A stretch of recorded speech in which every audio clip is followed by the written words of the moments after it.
પાસના convener Dineshbhai Bambhaniya ઉપર જીવલેણ હુમલો થયો છે. દિનેશભાઈ બાંભણિયાને ભારતીય જનતા પાર્ટીના કાર્યકર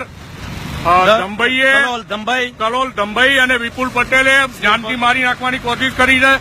એની સાથે સાથે રાહુલ પટેલ 5મી તારીખનું જે કાર્યકર્તા સંમેલન છે એના કારણે થઈ અને એને મારી નાખવાનો પ્રયત્ન કર્યો છે. અને 25 જણ જેટલા ગુંડાઓએ આવી અને આખી ગાડી તોડ નાખી છે દિનેશભાઈ બાંભણિયાની. અને પોલીસ અહીં બાજુમાંથી નીકળવા છતાં પણ પોલીસ ઉભી પણ નથી રહેતી. આખી ગાડી અને દિનેશભાઈ બાંભણિયા સાથે રાહુલ ને બીજા 2 છોકરાઓ હતા, બધાને જાનથી મારી નાખવાનો ભારતીય જનતા પાર્ટીના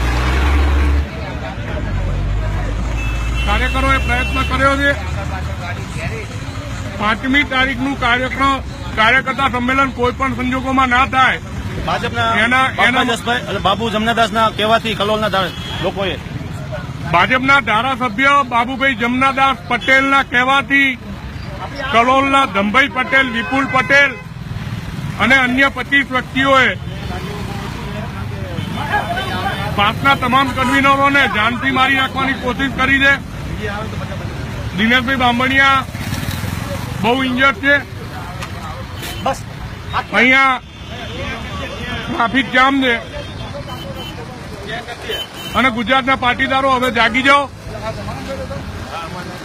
હવે આ ભડવાઓને સબક શીખવાડો, મહેરબાની કરો. અહીં લાઈટ કરો તો, અહીં લાઈટ કરો તો.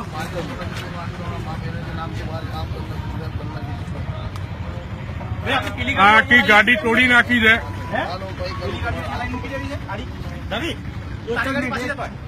હા, મેં ફેસબુક ઉપર લાઈવ કર્યું છે. આ વિડીયો મોકલાવું.